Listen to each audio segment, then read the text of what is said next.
I stood in my empty kitchen staring at the bank statement that changed everything. $300,000. Gone. My entire life savings withdrawn by my son Bradley. The retirement fund I'd sacrificed 40 years to build working double shifts at the hospital. I picked up my phone with trembling hands and dialed a number I'd hoped never to use. When Bradley answered, I put it on speaker. "Mom," he said cheerfully. Then he heard the voice on the other end, and his face went pale. 6 months before that devastating morning, my life revolved around simple pleasures. I'd wake up in my modest 2-story colonial in suburban Indianapolis, brew coffee, in the same percolator I'd used for 20 years, and tend to my garden before the Indiana summer heat became unbearable. At 67, I'd earned these quiet mornings after 4 decades as a registered nurse at Methodist Hospital. Bradley would visit every Sunday without fail. My golden boy, I'd called him since he was little, though he'd blush and protest whenever I said it now, at 38. He'd arrive precisely at noon, his silver Audi gleaming in my driveway, dressed in pressed khakis and a polo shirt that Stephanie had undoubtedly selected for him. "How's my favorite mother?" he'd ask, wrapping me in a hug that smelled of expensive cologne and success. I'd raised him alone after Robert died in that construction accident. Bradley was only 10, old enough to understand loss, but young enough to need constant reassurance that I wouldn't disappear too. Those early years tested every ounce of strength I possessed. Double shifts became my norm, not my exception. While other nurses complained about overtime, I quietly thanked God for the opportunity to save every penny for Bradley's future. He never disappointed me. Honor roll through high school scholarship to Indiana University, recruited by Ernst & Young, straight from graduation. When he married Stephanie 3 years ago, I thought my prayers had been answered.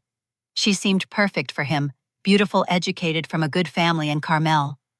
Her laugh tinkled like crystal at their wedding, and she clutched my hands afterward, promising to take care of my boy. Sunday dinners became our tradition. Stephanie would arrive with Bradley carrying covered dishes she'd prepared. "You shouldn't have to cook for us, Mom," she'd say, though I noticed she never actually called me Mom, unless Bradley was within earshot. Still, her chicken marsala was excellent, and she remembered Bradley preferred green beans to asparagus. That February afternoon changed our dynamic subtly. I'd been pruning my roses when the chest pain started.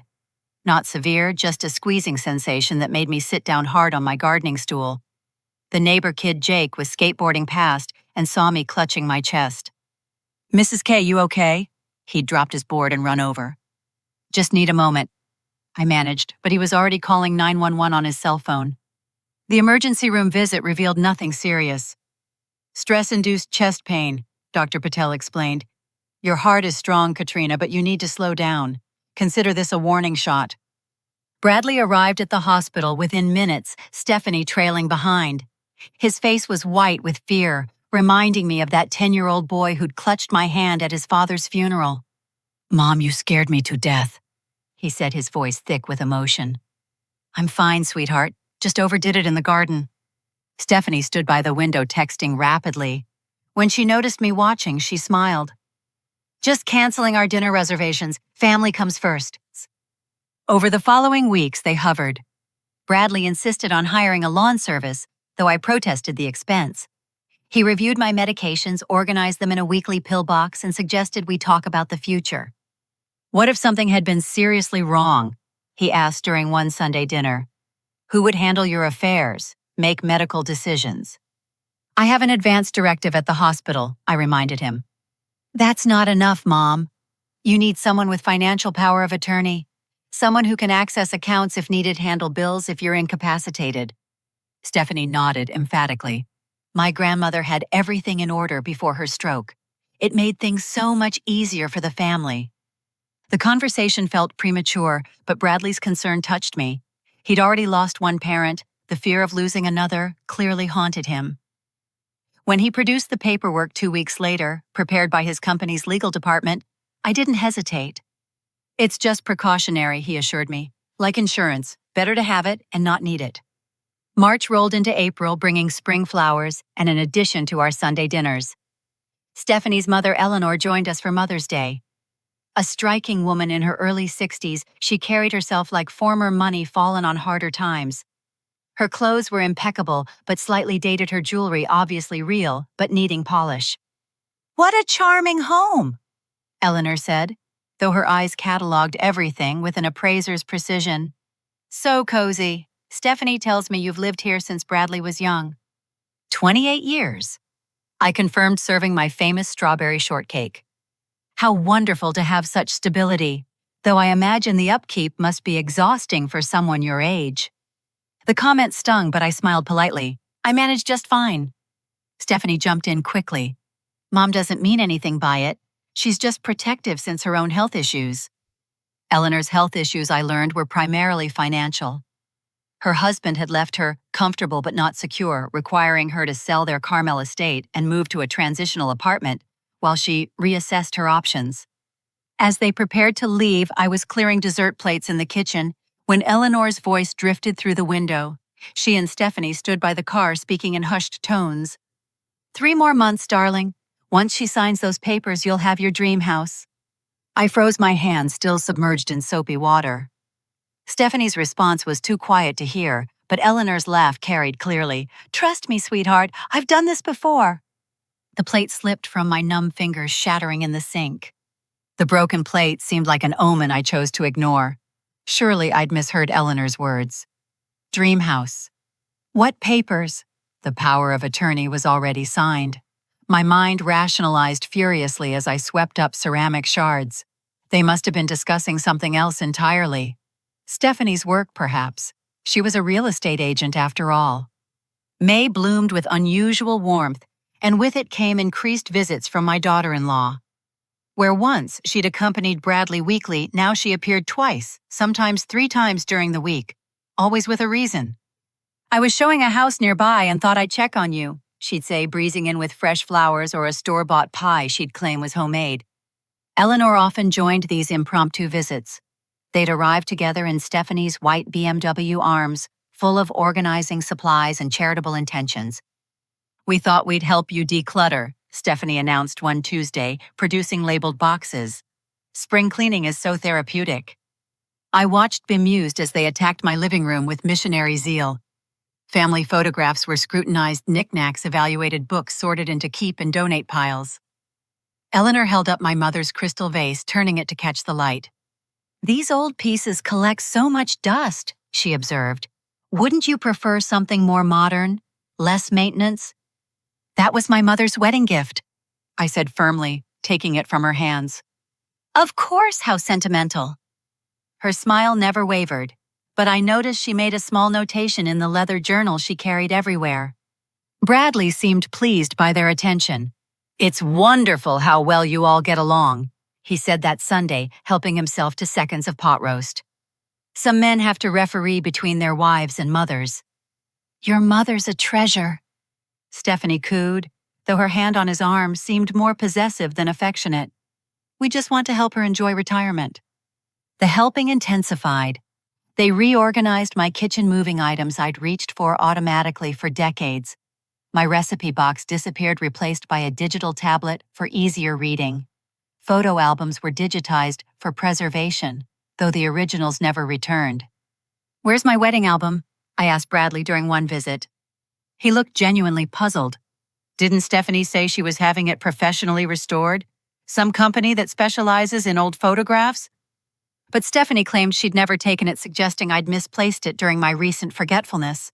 That stung worse than Eleanor's age comments. I hadn't forgotten anything, had I?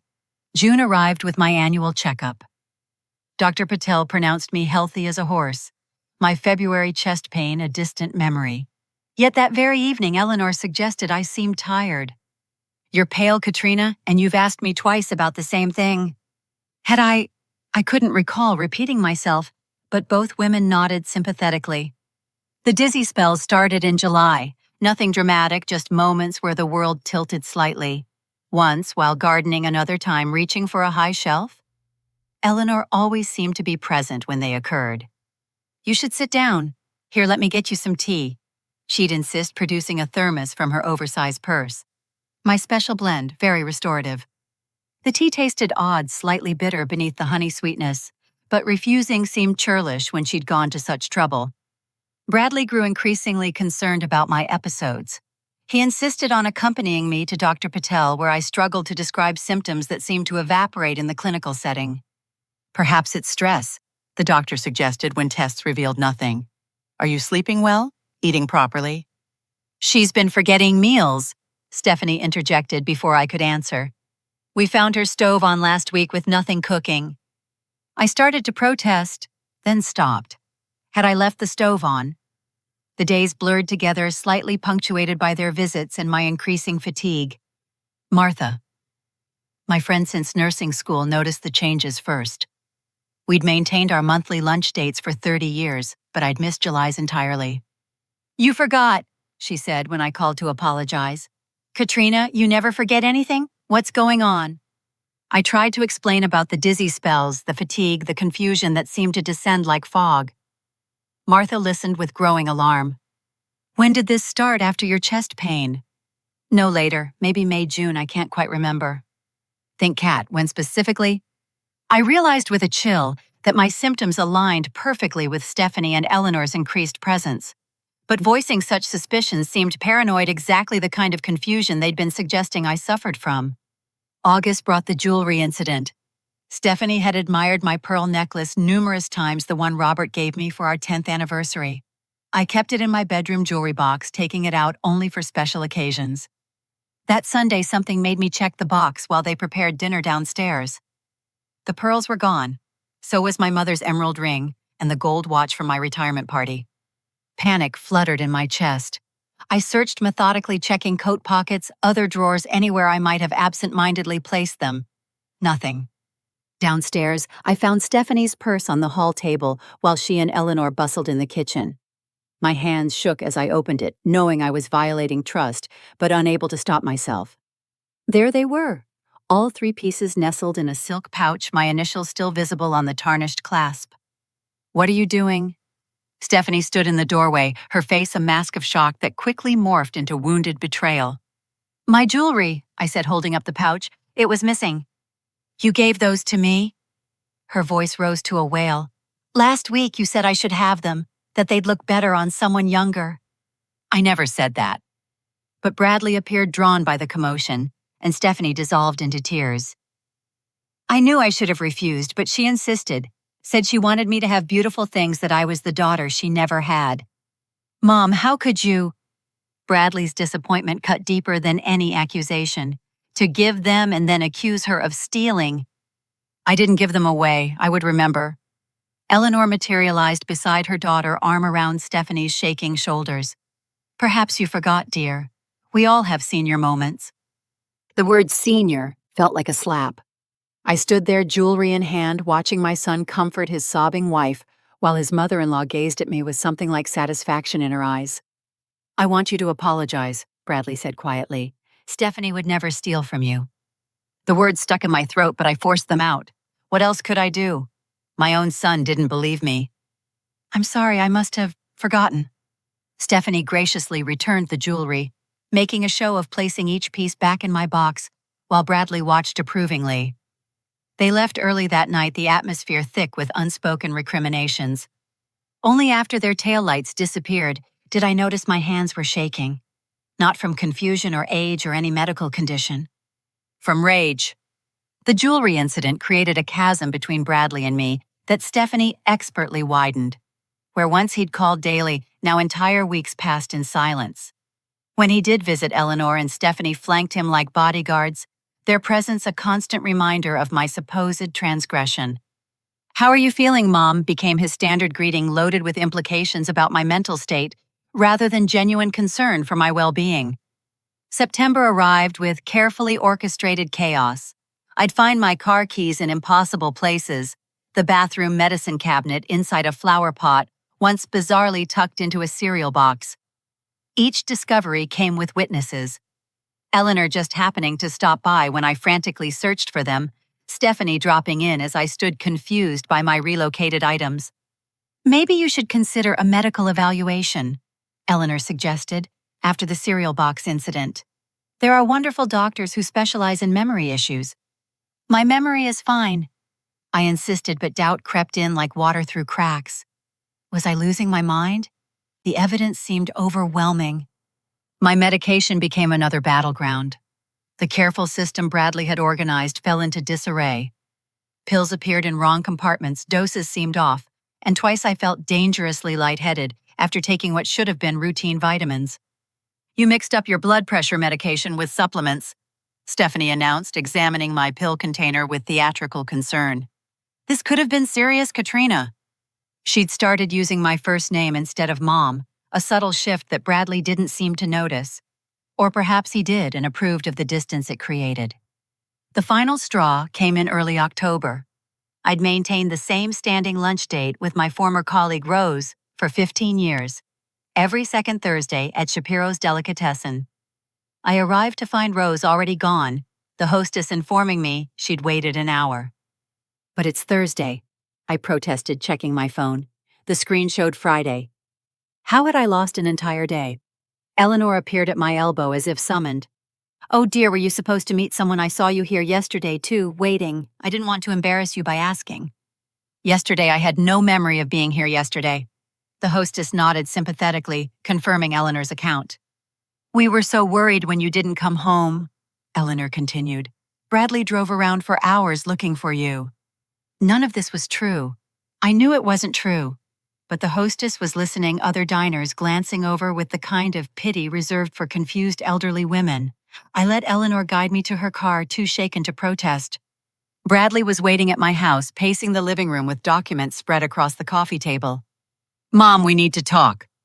The papers were dense with legal terminology, but certain phrases jumped out: cognitive evaluation, financial management, protective oversight. "You're already my power of attorney," I said slowly. "What more do you need?" "Full financial control," he said gently, as if speaking to a child. "The current arrangement requires your consent for major transactions. If your condition worsens—" "What condition? I'm not sick." Stephanie emerged from the kitchen with tea. Eleanor's special blend, I noted, refusing the cup she offered. "The confusion, the memory lapses, the medication errors," Bradley enumerated. "Mom, you gave away jewelry you don't remember giving. You're showing up to appointments on the wrong days. What if you forget to pay bills? What if someone takes advantage of you?" The irony might have been funny if it weren't so terrifying. They'd created the very confusion they now used against me, a perfect circle of gaslighting I couldn't prove. "Just sign the papers," Eleanor urged. "Bradley only wants to protect you." I looked at my son, searching for the boy who'd clutched my hand through every challenge life threw at us. He met my gaze steadily, but something flickered behind his eyes. Guilt, greed, or just the influence of two master manipulators who'd convinced him his mother was losing her mind. "I need to think about it," I said. "Of course," Bradley agreed, but I caught the sharp look between Stephanie and Eleanor. "But Mom, please don't wait too long. We're only trying to help." They left the papers for my review. I spent that night poring over them, looking up terms on my tablet, trying to understand exactly what I'd be signing away. Full financial control meant Bradley could sell assets, liquidate accounts, make any financial decision without my knowledge or consent. Martha's number glowed on my phone screen. I wanted desperately to call her to share this nightmare, but paranoia held me back. What if they were monitoring my calls? What if Martha too began to doubt my sanity? October crawled toward November. The pressure intensified with each visit. New incidents materialized, missed appointments I'd never made, confused phone calls to relatives I hadn't placed, bills supposedly left unpaid, despite my meticulous records showing otherwise. "The bank called," Bradley announced one Sunday. "You tried to withdraw $20,000 in cash, Mom. What were you thinking?" "I didn't go to the bank this week." "They have security footage." Of course they did. I wondered which lookalike Eleanor had hired, what favors Stephanie had called in. Their network seemed vast, their planning meticulous. The breaking point came November 15th. I woke to find my front door wide open, car keys on the kitchen counter next to an empty wine bottle I didn't recognize. Bradley arrived within minutes of my discovery, as if he'd been waiting. "Mom, this has to stop. You could have been robbed. Or worse, you could have driven somewhere in that condition." "I don't drink wine, you know that." "The bottle says otherwise."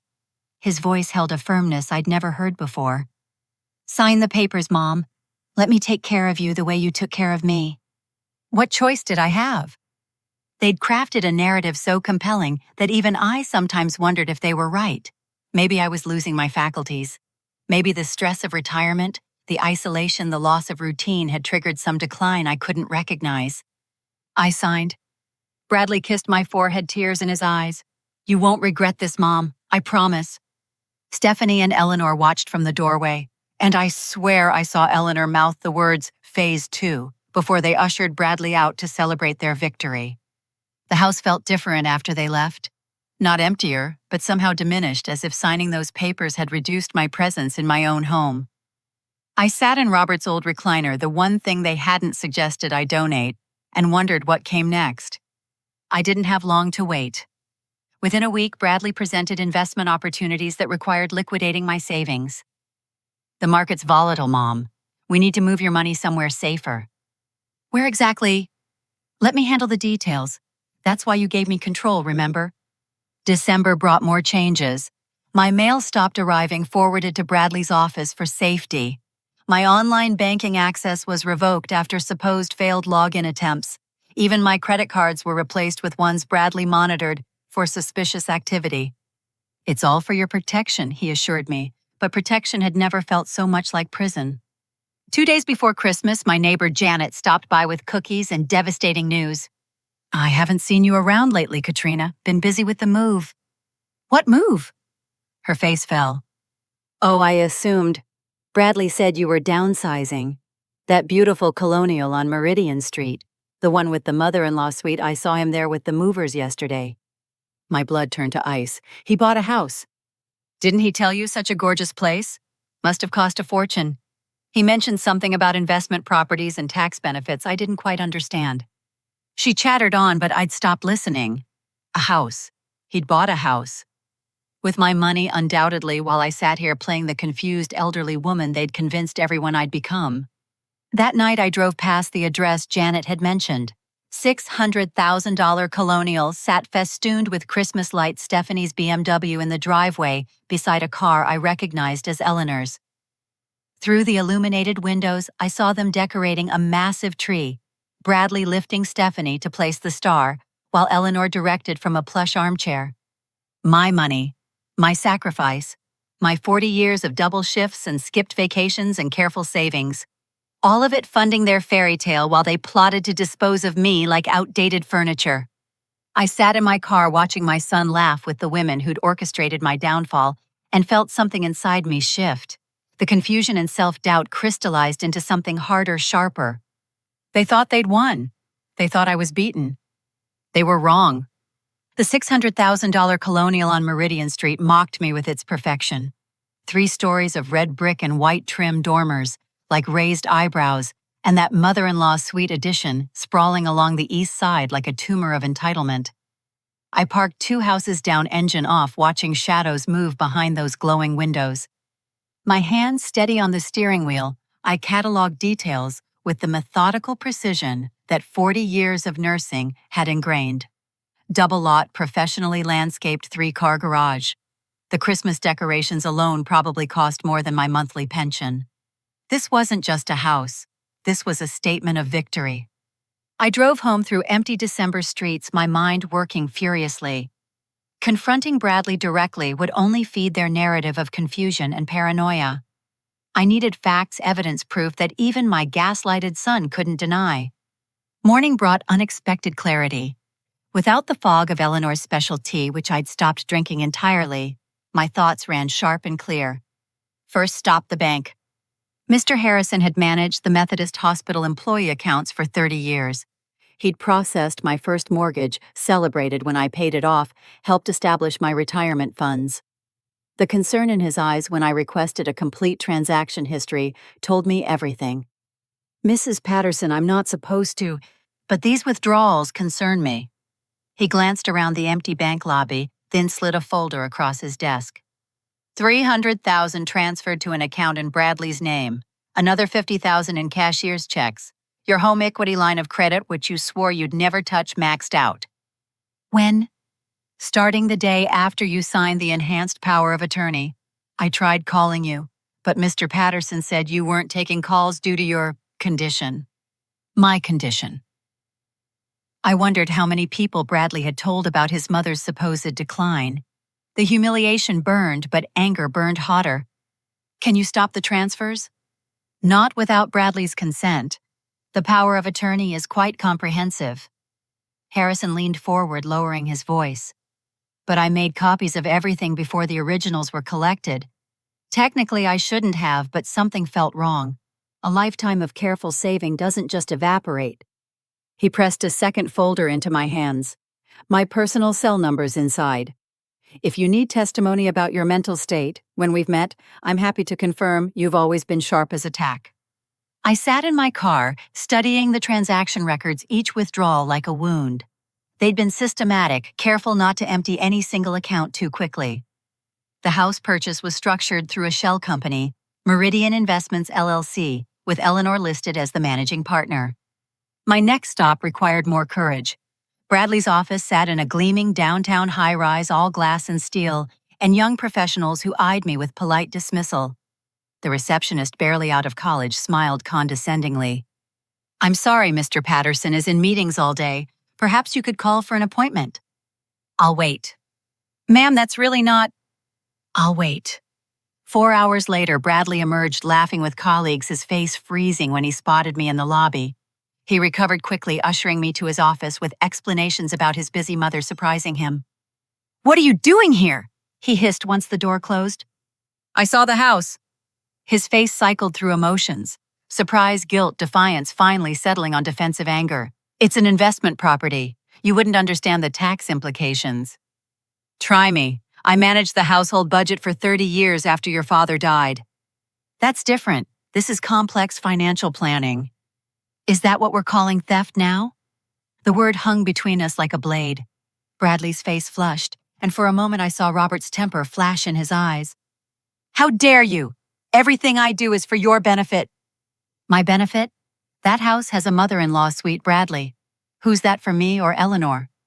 "You're paranoid. Stephanie's mother needs temporary housing while she gets back on her feet." "With my money." "It's not your money anymore." The words exploded out of him immediately, followed by visible regret. "I didn't mean—" "Mom, you're not well. The confusion, the memory issues—" "All fabricated. You know that somewhere inside. The son I raised knows truth from manipulation." But looking at him, I wasn't sure he did anymore. Stephanie had wrapped him so thoroughly. Eleanor had spun such convincing webs that Bradley might actually believe their version of reality. "You need help," he said quietly. "Professional help. Stephanie found a wonderful facility." "Shady Pines." His startled expression confirmed my guess. Of course I knew about Shady Pines. Eleanor wasn't nearly as subtle as she thought. I left his office without another word, but not before photographing the papers on his desk when he stepped out to ask his secretary for water. Investment documents, property transfers, and there at the bottom a brochure for Shady Pines Memory Care Unit, with my name already penciled on the admission forms. That evening I implemented phase 1 of my response. Every valuable item in my house disappeared into a storage unit paid for in cash under Martha's name. Photo albums, jewelry, anything with sentimental or monetary value vanished before their next cataloging visit. Eleanor noticed immediately. "Where are your mother's candlesticks, the silver ones?" "I must have misplaced them. You know how confused I get." She studied me sharply, but I maintained the vacant expression they expected. Let them think their gaslighting had worked too well, that I was declining faster than anticipated. Meanwhile, I drove past the Meridian Street House daily, documenting deliveries, visitors, contractors. Stephanie had expensive taste Italian marble countertops, custom window treatments, a kitchen renovation that probably exceeded my annual pension, all funded by my decades of careful saving. 2 days before New Year's, I made another discovery. Following Eleanor to what I assumed was her temporary apartment, I instead watched her enter a luxury senior living complex. Not visiting, but swiping a resident's keycard. Curious, I made inquiries. "Oh yes, Mrs. Whitman's been with us 2 years?" the receptionist chirped. "Such a lovely woman. Her daughter handles all the payments." 2 years. While Eleanor cried poverty and squeezed sympathy from my son, she'd been living in a place that cost $4,000 monthly. I wondered whose life savings had funded that arrangement. New Year's Day brought a family meeting at my house. They arrived together, a united front of false concern, and practiced speeches. The dining room table was spread with documents, bank statements showing my supposed spending sprees, medical articles about dementia that cursed Shady Pines' brochure. "We've arranged everything," Stephanie announced. "You can move in next week, just until you're feeling more yourself." "It has activities, medical supervision, social opportunities," Eleanor added. "You'll make friends." Bradley wouldn't meet my eyes. "It's temporary, Mom, just until we can assess your needs." They'd planned every detail except one. They'd underestimated me. Perhaps they saw an elderly woman broken by their psychological warfare, confused and compliant. They didn't see the nurse who'd fought insurance companies for patient care, who'd raised a child alone, who'd survived everything life threw at her. "I need a few days to pack," I said meekly. "Of course." Stephanie's relief was palpable. "We'll help. Eleanor and I can sort through everything, decide what you'll need." After they left celebrating their imminent victory, I sat in my violated home and finalized my plans. They wanted to play games with my life, my money, my sanity. Fine. But I'd spent 40 years watching doctors diagnose, lawyers argue, administrators manipulate. I'd learned patience from 12-hour shifts, strategy from resource allocation, and the value of documentation from decades of medical charts. They thought the game was over. They had no idea it was just beginning. January 2nd arrived with the kind of bitter cold that makes Indiana winters legendary. I stood at my bedroom window watching Eleanor's car pull into my driveway and carefully arranged my expression into the vacant confusion they expected. The final act required a performance worthy of their deception. "Katrina, dear, ready for your big move." Eleanor bustled in without knocking Stephanie close behind with packing boxes. Their confidence radiated like heat from a furnace. Why wouldn't they be confident they'd won? "I've been packing," I said vaguely, gesturing toward 2 small suitcases by the door, "though I can't seem to remember what I need." Eleanor and Stephanie exchanged satisfied glances. Perfect. Let them think I'd deteriorated beyond their wildest hopes. While they ransacked my closets under the guise of helping, I slipped into the kitchen and made a phone call. "Martha, it's time." My friend since nursing school had connections I'd never imagined needing. Her nephew James Morrison specialized in financial crimes and elder abuse. Within hours of my first call, he'd begun assembling a case that would make their elaborate scheme look like amateur hour. "Mrs. Patterson," he'd said during our clandestine meeting at Martha's house, "what they've done isn't just cruel, it's criminal, multiple felonies, but we need concrete evidence." "What kind of evidence?" "Records, recordings, witnesses. Anything that proves deliberate deception and financial exploitation." I'd smiled then, thinking of the small digital recorder Martha had given me for Christmas years ago. Who knew retirement would require covert operations? "Katrina, where do you keep your important papers?" Eleanor's voice jolted me back to the present. She stood in the doorway, her predatory assessment taking in everything. "Papers." I blinked slowly, adding a tremor to my voice. "Oh, Bradley handles all that now." "Good girl." The condescension dripped like syrup. "Why don't you rest? Stephanie and I will finish packing." I retreated to my bedroom, activating the recorder in my sweater pocket. Their voices carried clearly through the thin walls. "Check the jewelry box again," Eleanor instructed. "She might have hidden things." "Already did. It's mostly costume pieces now." "The real valuables?" "In our safe. Bradley doesn't know about all of them yet." "Good. Men get sentimental about their mother's things. We'll sell them after she's settled at Shady Pines." My hands clenched, but I maintained my vacant stare when they entered to rifle through my dresser. Every violation, every theft captured in digital clarity. The next 3 days passed in a blur of calculated confusion. I attended a tour of Shady Pines, nodding placidly while the director explained their secure facilities and structured environment. Eleanor had clearly greased palms. They treated my admission as a foregone conclusion despite no medical evaluation. "Dr. Richards will complete the assessment after admission," the director assured. "Given your son's concerns and documentation, I'm sure placement is appropriate." Documentation. I wondered what creative fiction they'd supplied about my supposed decline. Bradley visited the night before the planned move alone for once. He sat across from me in the living room where I'd taught him to read, helped with homework, celebrated every milestone of his life. "Mom, I want you to know this is for the best." "If you say so, dear." I kept my voice mild, disinterested. "The house, Meridian Street, it's an investment for your future care. The equity will ensure you have the best treatment possible." Did he believe his own lies? Looking at his earnest face, I thought perhaps he did. Stephanie and Eleanor had spun their web so expertly that Bradley genuinely thought he was protecting me while robbing me blind. "I found something," I said, suddenly shuffling to the bookshelf. "Your father's watch. I want you to have it before I forget where it is." His face crumpled as he took the watch, Robert's inscription still visible on the back. "For my son, my pride." For a moment, the real Bradley surfaced, the boy who'd been his father's shadow and his mother's joy. "Mom, But Stephanie's car light swept across the window and his expression shuddered. "Thank you. Get some rest. Big day tomorrow." After he left, I made more calls. Mr. Harrison at the bank confirmed he'd spoken with Attorney Morrison. My former colleague Rose had provided an affidavit about our missed lunch and Eleanor's suspicious presence.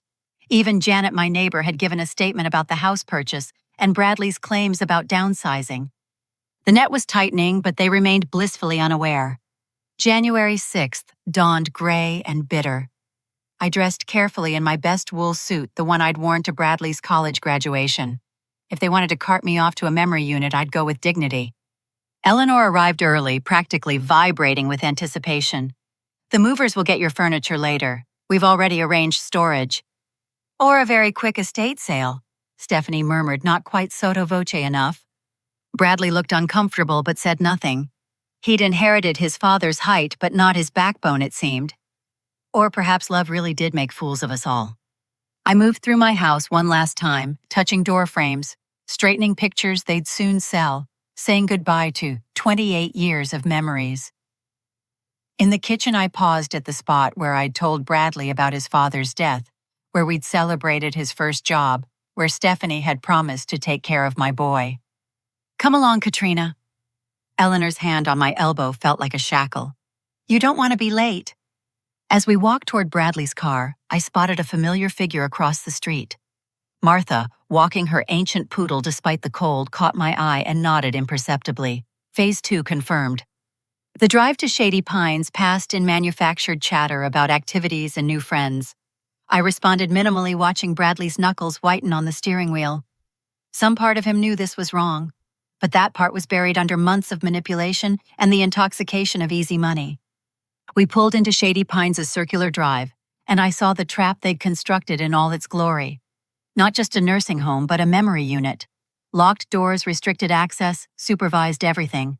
Once inside, I'd need their permission to leave. My word against theirs, and who believed the confused elderly woman over her concerned family? "Here we are!" Eleanor's triumph rang like church bells. "Your new home." Bradley came around to help me out, and for a second our eyes met. I saw guilt, shame, but also resignation. He'd chosen his side. "It's lovely," I said softly, playing my part to the end. We walked through automatic doors that would lock behind me past reception, where papers already waited with my name, toward a future they'd scripted without my consent.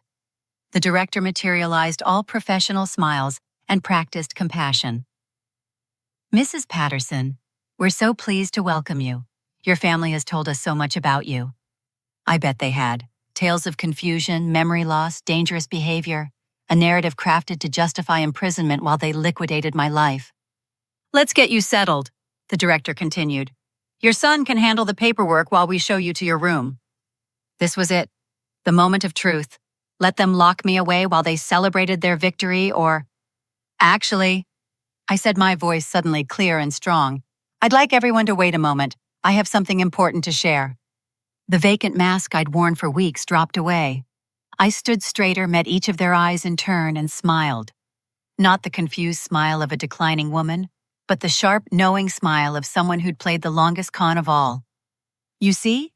I continued, pulling out my phone. "I have a call to make. Bradley, you'll want to hear this. It concerns your new house, your wife's theft, and Eleanor's rather extensive criminal history." Eleanor went white. Stephanie's mouth opened and closed like a landed fish. Bradley looked between us, all confusion replacing his earlier certainty. "Mom?" I dialed James Morrison's number and put it on speaker. His voice filled the reception area, clear and authoritative. "Mrs. Patterson, are you at the facility?" "I am, with my son, his wife, and Eleanor Whitman." "Excellent. Please inform them that they should remain where they are. Federal agents are en route regarding charges of elder abuse, financial exploitation, fraud, and conspiracy. Mrs. Whitman, this is your third such scheme, which makes this a federal matter under the repeat offender statutes." Eleanor bolted for the door, but two men in dark suits were already entering. FBI badges gleamed as they approached our stunned group. "Eleanor Whitman, Stephanie Patterson. You're under arrest for violation of federal elder abuse laws, interstate fraud, and conspiracy to commit financial crimes." As they read rights and produced handcuffs, Stephanie turned on Eleanor with the fury of a cornered animal. "This was your idea. All of it. You said it would be easy, that you'd done it before." "Shut up, you stupid girl!" Eleanor snarled, her cultured mask finally slipping. Bradley stood frozen, watching his world collapse.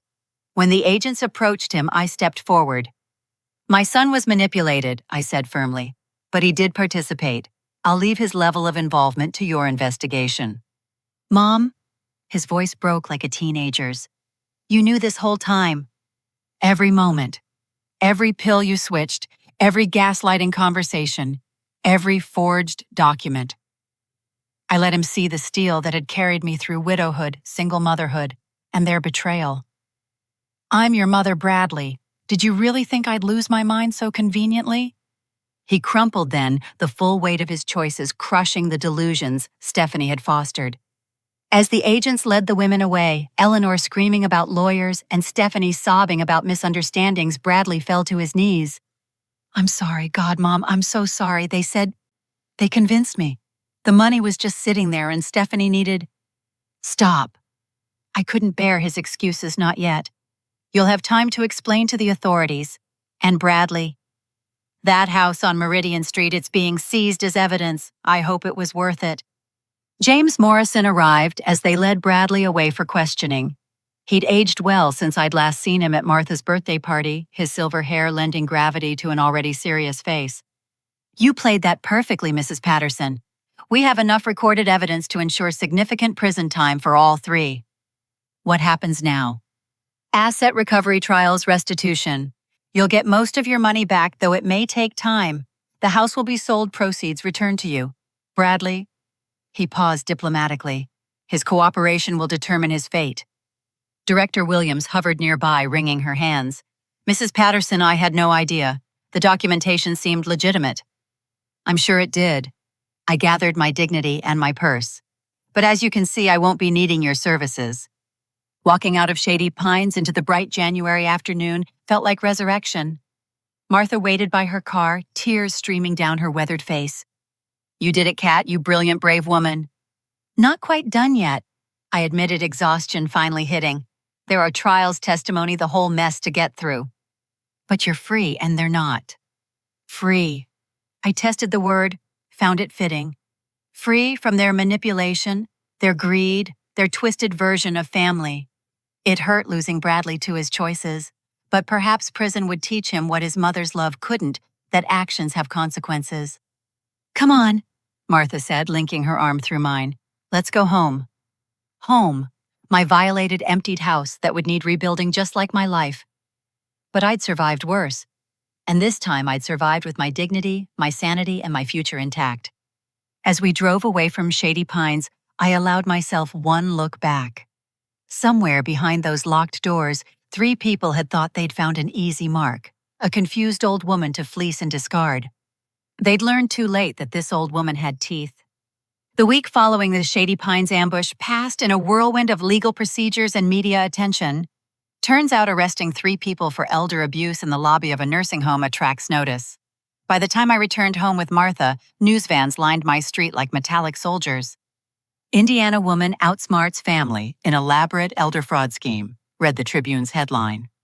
The story went viral, as the kids say, spreading across social media, with thousands of comments supporting Grandma Kat. a nickname I neither sought nor appreciated. James Morrison proved invaluable during those chaotic days. He arrived each morning at 8 sharp, briefcase full of documents requiring signatures, updates on asset freezing, and strategies for the upcoming legal proceedings. The forensic accountants found more than we initially suspected, he announced Thursday morning, spreading papers across my dining table. Eleanor Whitman has done this 3 times before. Michigan, Florida, and Ohio. Different names, same pattern. 3 times? Even knowing she was a predator hadn't prepared me for serial fraud. She targets adult children with elderly parents, preferably widowed mothers with substantial savings. Stephanie was her first accomplice, who was actually related to a victim.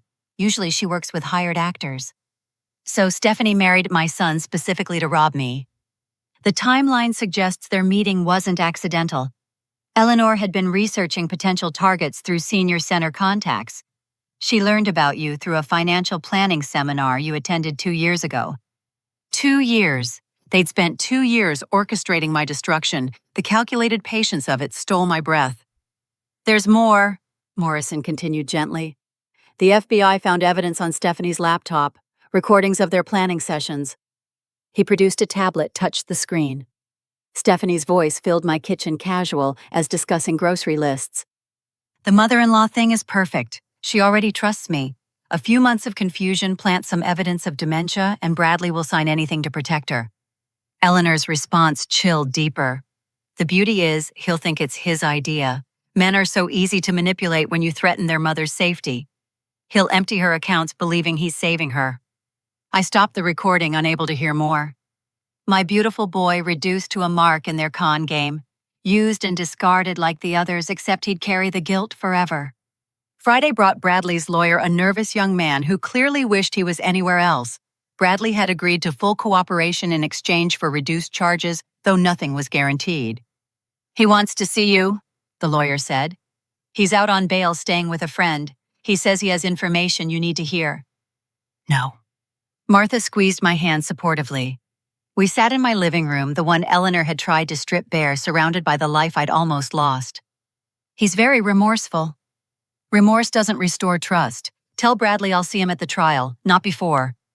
The lawyer left defeated. Martha stayed brewing tea in my kitchen while I processed another betrayal. Even facing prison, Bradley thought he could manipulate me into forgiveness. Some lessons apparently took longer to learn. Saturday's mail brought unexpected vindication. The FBI had contacted Eleanor's previous victims, and several wrote to express gratitude. Margaret Chen from Michigan. She took everything, but no one believed me. Thank you for being stronger than I was. Robert Kim from Florida. My son died thinking I'd lost my mind. At least now I know the truth. Their pain echoed mine, but worse. They'd never recovered their losses, never seen justice served. I'd been lucky, if you could call any of this luck. Lucky to have Martha, to have noticed the patterns early, to have maintained enough clarity for revenge. You're brooding, Martha observed, finding me on the porch despite January's bite. Thinking about the others who weren't as fortunate. You can't save everyone, Kat. No, but maybe I can help some. The idea germinated slowly, nurtured by rage and watered with purpose. If Eleanor had found me through a financial seminar, how many other vulnerable seniors sat in those sessions, unaware of circling sharks? How many adult children could be swayed by partners with hidden agendas? Sunday brought the first preliminary hearing. I dressed carefully, the same suit I'd worn to Shady Pines, but with different intent. Not the costume of a victim, but the armor of a survivor. The courthouse buzzed with activity. Elder fraud cases rarely garnered such attention, but the elaborate nature of this scheme, combined with the viral news coverage, packed the gallery. I recognized several reporters, their cameras banned, but notebooks ready. Eleanor entered in Shackle's orange jumpsuit, replacing her careful elegance. She'd aged a decade in days. Her mask of refinement cracked beyond repair. When our eyes met, hers blazed with hatred so pure it almost impressed me. Stephanie followed, still crying. Her tears might have moved me once. Now I saw them as another performance, the wronged wife playing her final scene. She'd dressed conservatively, hair pulled back, makeup minimal. The lawyer's advice, no doubt. Present the image of a misguided young woman led astray. Bradley came last, and the sight of him in custody orange nearly broke my resolve. My baby, my pride reduced to a case number and a cautionary tale. He searched the gallery until he found me, his face crumpling with emotions I couldn't parse. The prosecutor, a formidable woman named Angela Chen, laid out the case with surgical precision. Financial records recordings, witness statements. She painted a picture so damning that even I who'd lived it felt shocked by the scope. The defendants systematically isolated Mrs. Patterson, manipulated her medications, gaslighted her into questioning her own sanity, and stole over $350,000. This wasn't impulse. This was torture, psychological and financial, stretched over months. Eleanor's lawyer tried damage control, suggesting misunderstandings and family disputes blown out of proportion. The recordings destroyed that defense in minutes. Stephanie's attorney played the manipulation card heavily. Poor young wife, desperate for children, swayed by her mother's influence. The jury might buy it if not for her voice on those recordings, gleeful and calculating. Bradley's lawyer emphasized cooperation. His client's remorse, the manipulation he'd suffered. True to an extent, but Bradley was 38, not 18. Old enough to recognize right from wrong even through the fog of love. The judge set trial dates, denied bail reduction for Eleanor, given her flight risk and history, and maintained Stephanie's house arrest. Bradley's bail continued with strict monitoring. No contact with me, frozen assets, surrendered passport. As they led the defendants away, Bradley mouthed, "I'm sorry," across the courtroom. I turned away. Sorry was just a word weightless against months of betrayal. Outside, reporters swarmed. Morrison had prepared me for this, advising dignity and brevity. "Mrs. Patterson, how does it feel to see your family in custody?" They stopped being family when they chose greed over love. "Will you forgive your son?" "Forgiveness isn't mine to give. It belongs to every elder they would have victimized after me." "What's next for you?" I thought of Margaret Chen, Robert Kim, the nameless victims Eleanor had left in her wake. Education. If my story prevents one senior from suffering this betrayal, it's worth the pain of telling it. Morrison whisked me away before they could probe deeper, but the seed was planted. By evening, my inbox overflowed with messages from seniors and their families, sharing their own stories of near misses and successful frauds. Monday's meeting with the federal prosecutor brought sobering realities. Even cooperating Bradley faced potential prison time. The extent depended on trial outcomes, his testimony's value, and the judge's discretion. He was instrumental in the financial manipulation, Angela Chen explained. His accounting knowledge made the money transfers possible. Without him, they'd have been caught much sooner. I understand. You could provide a victim impact statement supporting leniency? No. The word came firm, surprising even me. Bradley made choices. He faces consequences. That's justice, not revenge. Chen nodded approvingly. You're stronger than most in your position. Strength is just endurance dressed up. I endured. Now they face judgment. Tuesday brought financial restoration. The house on Meridian Street sealed as evidence would be sold at auction. My accounts frozen during investigation began the slow thaw toward accessibility. Insurance would cover some losses. Restitution orders would mandate repayment, though collecting from imprisoned felons proved challenging. You'll recover approximately 85%, Morrison estimated. The rest went to purchases that can't be recouped. Stephanie's shopping sprees, Eleanor's living expenses, various cash withdrawals.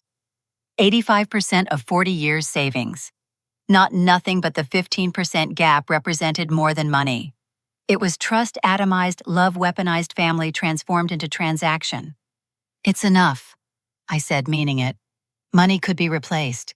The hollow where my son used to live couldn't. Wednesday afternoon, the doorbell rang. I found a young woman on my porch, mid-20s, with Bradley's eyes and a stranger's caution. Mrs. Patterson, I'm Melissa Chen, Margaret Chen's granddaughter, from Michigan. I remembered Margaret's letter, the woman Eleanor had defrauded 3 years ago.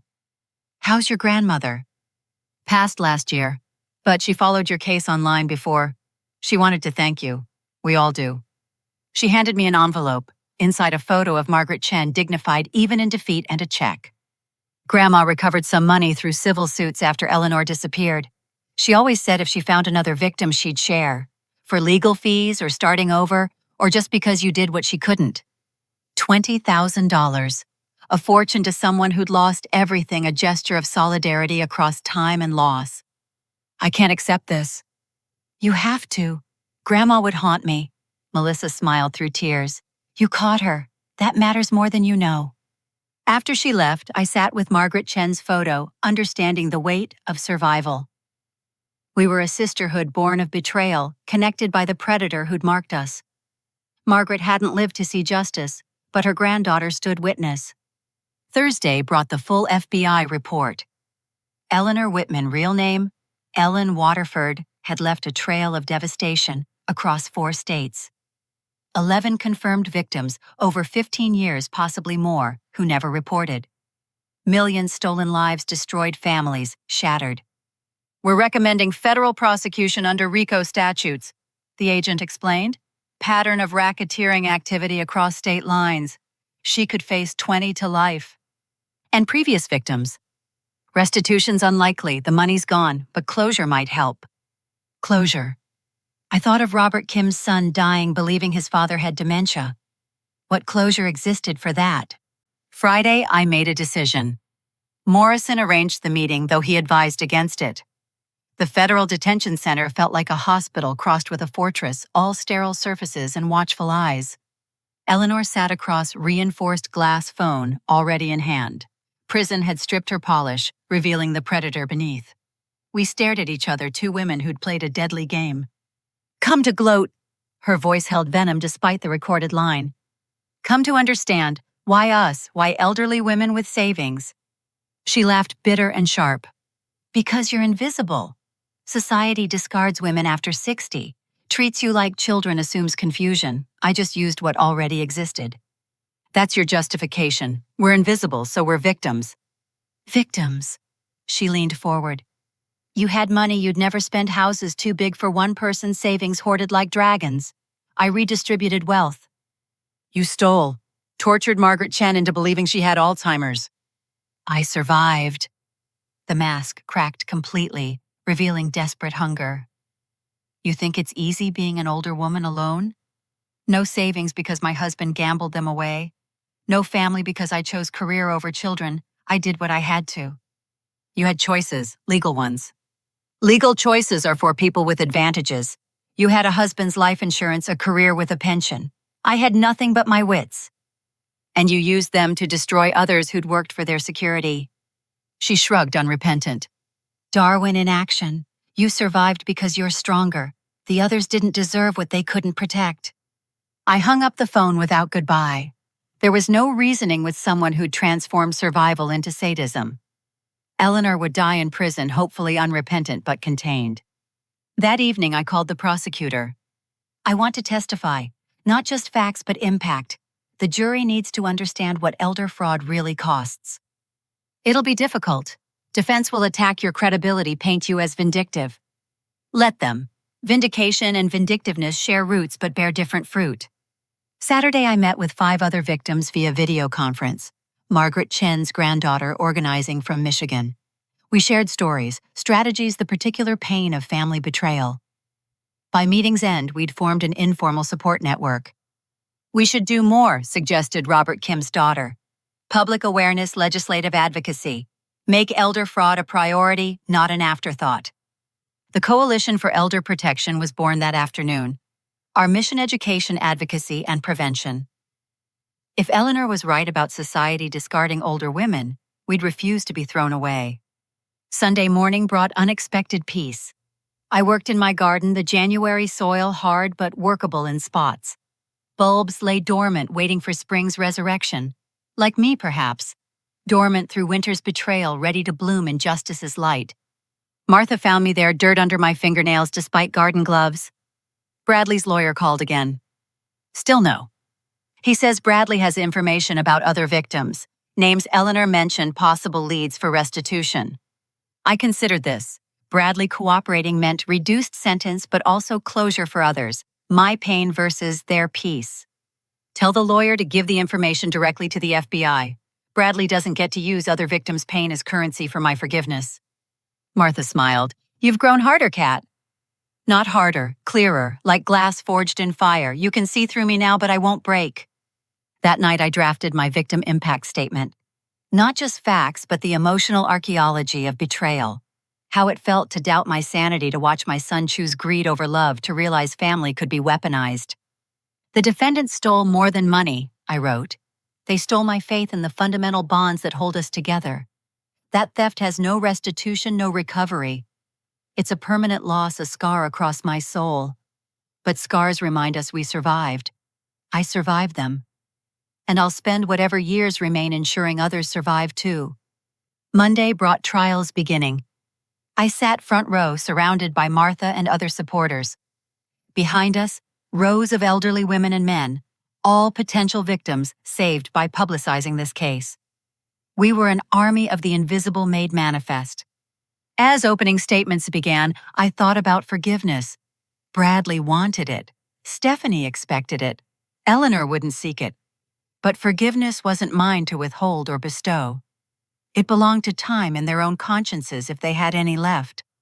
My job was simpler. Bear witness, speak truth, and rebuild. The money would return mostly. The house stood empty but intact. My garden waited for spring. And somewhere an elderly woman reading about this case would recognize the warning signs: protect herself, refuse to be invisible. That was worth more than the $350,000 they'd stolen. That was worth everything. Justice isn't revenge served cold. It's prevention served constantly. Education served widely, and survival served with dignity. Eleanor thought we were invisible, disposable, easy marks. She was wrong. We're iron dressed as lace, and iron when struck rings like bells. Let them hear us ringing. The trial stretched across 3 months of testimony, evidence, and revelations that shocked even those of us who'd lived the nightmare.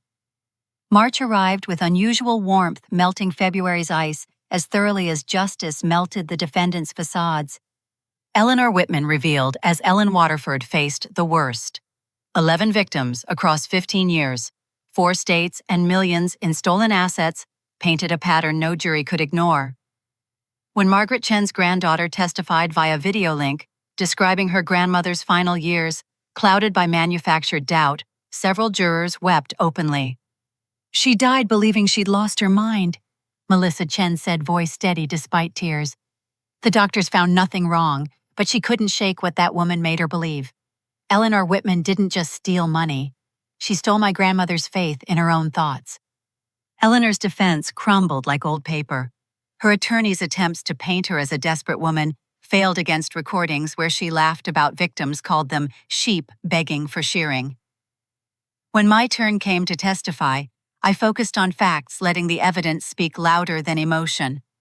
"She drugged my tea," I stated simply, "coordinated with my daughter-in-law to rearrange my medications, created confusion, then used that manufactured doubt as weapon and shield. This wasn't desperation, this was predation." The prosecutor presented Eleanor's history methodically.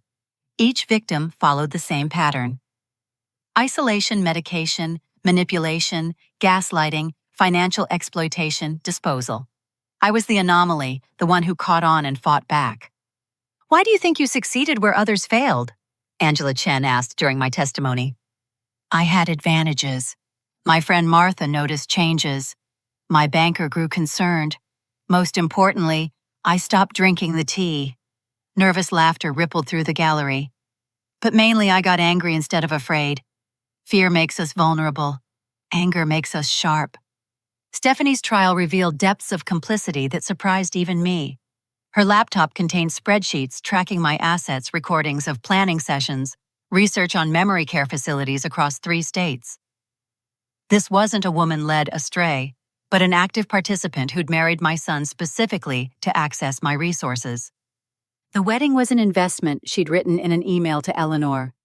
18 months max before we can move on the mother. Bradley's malleable enough if I play the fertility card. Fertility. The desperate desire for children she'd sobbed about had been another performance. Medical records showed she'd had her tubes tied at 25, a fact she'd hidden from Bradley throughout their marriage. Bradley's face when that emerged will haunt me forever. He sat in the defendant's chair, shackled to his choices, learning his entire marriage was built on lies. The woman he'd betrayed his mother for had never loved him, never wanted the future they'd discussed. He was just another mark useful for his accounting knowledge and family access. "I'm sorry," he mouthed again during a recess. This time I believed him. Not enough to forgive, but enough to pity. He'd lost more than money or freedom. He'd lost the ability to trust his own judgment, a theft I understood intimately. His testimony proved crucial for the prosecution. Freed from Stephanie's influence, he provided detailed accounts of their financial manipulations, Eleanor's involvement, and the systematic nature of their fraud. He held nothing back, perhaps hoping transparency might serve as penance. "She said Mom was showing signs of dementia," he testified, voice broken. "Every time I doubted, Stephanie would point out another symptom: the misplaced keys, the confusion about appointments. I thought I was protecting her." "When did you realize the truth?" his own attorney asked. "In the police car. When they told me about Eleanor's history, about the other victims, everything clicked. The symptoms only happened when Stephanie or Eleanor were around. The confusion only existed when they created it. I helped them hurt the one person who'd never hurt me." His sentence reflected his cooperation, 5 years eligible for parole in 3. Stephanie received 10 years, no early release possible. Eleanor got the maximum 25 to life consecutive sentences for multiple federal charges. She'd die in prison, the predator finally caged. The day they led them away, I stood outside the courthouse answering reporters' questions. The story had grown beyond local interest, becoming a cautionary tale broadcast nationally. "Mrs. Patterson, what would you tell other seniors worried about similar schemes?" "Trust your instincts. If someone pushes for financial control, especially using your health as leverage, step back. Real concern doesn't come with contracts. Love doesn't require power of attorney." "Will you rebuild your relationship with your son?" "Bradley has years to prove his remorse is real. I have years to decide if I can risk trusting him again. Redemption isn't guaranteed by blood or apology. It's earned through consistent action over time." "What's next for you?" I smiled, thinking of the Coalition for Elder Protection's expanding mission. "Education, advocacy, making sure Eleanor Whitman's victims are the last ones she claims." Asset recovery proceeded slowly but steadily. The Meridian Street house sold at auction for $580,000, most returning to my accounts after legal fees. Insurance covered additional losses. By May, I'd recovered nearly 90% of my stolen funds. The money felt different now, weighted with knowledge of what it had cost. Not just my trust and family, but Margaret Chen's sanity, Robert Kim's relationship with his son, 9 other elders who'd suffered in silence. I couldn't spend it on simple comfort anymore. Martha understood when I explained my plan. A foundation. The Patterson Center for Elder Financial Protection. Free seminars, legal consultation, red flag education. If predators hunt at financial planning sessions, we'll turn those hunting grounds into sanctuaries. She smiled. Robert would be proud. My late husband would have appreciated the irony. His construction accident settlement, carefully saved and nearly stolen, now building protection for others. Foundation from foundation. Strength from struggle. June brought unexpected visitors. The FBI agent who'd arrested Eleanor appeared at my door with a younger woman, mid-30s, professionally dressed, but personally nervous. "Mrs. Patterson, this is Sarah Kim, Robert Kim's daughter." Robert Kim, the Florida victim whose son died believing lies. Sarah's eyes held the brittle brightness of old grief newly validated. "I wanted to thank you," she said, "and apologize. We should have believed Dad. When he said someone was stealing from him, manipulating him, we thought it was paranoia. Classic dementia symptoms. We put him in a home for his safety. Eleanor was expert at creating those symptoms. Dad died there, alone, convinced we'd abandoned him. My brother couldn't live with the guilt. She stopped, composed herself. Your case proved Dad was telling the truth. It's too late for them, but at least I know now." We talked for hours. Sarah had become a social worker specializing in elder care, driven by her father's experience. She'd identified 3 other potential Eleanor victims through her work cases dismissed as family disputes or natural decline. "Would you consider partnering with Adult Protective Services?" she asked. "Training workers to recognize sophisticated fraud, not just obvious abuse." The Patterson Center's mission expanded again. By August, we'd hosted 12 seminars, trained 40 social workers, and helped prevent 3 active fraud attempts. Each success felt like a small victory against the Eleanor Whitmans of the world. September brought Bradley's first letter from prison. I'd refused all previous attempts at contact, but this came through James Morrison with a note he says it's about other victims. The letter was long, rambling, full of self-recrimination and desperate justification, but buried within were names, dates, details Eleanor had mentioned during unguarded moments. 2 victims in Illinois, 1 in Kentucky, leads the FBI hadn't found. I forwarded the information without response. Bradley could help his fellow victims without using them as stepping stones to my forgiveness. The Illinois victims were still alive, their cases reopened. The Kentucky woman had died, but her family finally understood why she'd changed in her final years. October arrived with speaking invitations, senior centers, community colleges, AARP chapters. I accepted them all, turning my story into teaching moments. The talk evolved with each telling refined to essential warnings. Isolation is the first tool, I'd explain. They separate you from support systems, make themselves your primary contact. Then comes the confusion, often chemically assisted. Finally, the financial control presented as protection. By then, you're too isolated and confused to resist. The questions afterward revealed the scope of the problem. Nearly everyone knew someone who'd experienced financial exploitation. Daughters suspicious of new boyfriends, sons concerned about step-parents, seniors themselves recognizing red flags in their own lives. "How do you trust anyone after this?" one woman asked after a particularly emotional session. "Carefully," I admitted. But trust isn't binary. It's a spectrum earned in increments verified through actions. I trust my friend Martha because she noticed my changes. I trust my banker because he risked his job to warn me. I trust new people slowly with boundaries intact and finances protected. November marked 1 year since I'd signed the Enhanced Power of Attorney. The Coalition for Elder Protection organized a conference bringing together law enforcement social workers, financial institutions, and survivors. 300 attendees gathered to share resources and strategies. Eleanor's other victims spoke via video link. Margaret Chen had died, but her granddaughter carried her story. Robert Kim was gone, but his daughter Sarah had become a fierce advocate. The others, some still rebuilding their lives, shared their experiences with quiet dignity. "We're not victims," one said. "We're veterans of a war most people don't know is being fought." The conference generated policy recommendations, mandatory training for financial institutions, stronger penalties for elder fraud, better coordination between agencies, small steps toward systematic change, but steps nonetheless. December brought full-circle reflection. I sat in the same chair where I'd discovered the theft, but everything else had changed. The house felt different, no longer violated, but fortified. Security cameras watched the doors, motion sensors guarded the windows, but the real protection was internal. I'd learned to trust my instincts over others' insistence, to value anger as much as compassion, to recognize that family could be chosen, not just inherited, and that blood relation guaranteed nothing. Bradley wrote monthly now letters I read but didn't answer. He was taking accounting courses in prison planning to specialize in fraud detection upon release. "I want to stop people like I was," he wrote, "or at least try. Maybe someday we'd speak again." When his sentence ended, when time had tested his transformation, when my wounds had scarred sufficiently, or maybe not, forgiveness wasn't required for healing. Stephanie filed for divorce from prison, seeking spousal support. The judge's denial was swift and scathing. She'd received nothing from the marriage built on deception. Last I heard, she was teaching fitness classes to fellow inmates, her real estate license permanently revoked. Eleanor died in January, 2 years into her sentence. Heart attack, the report said.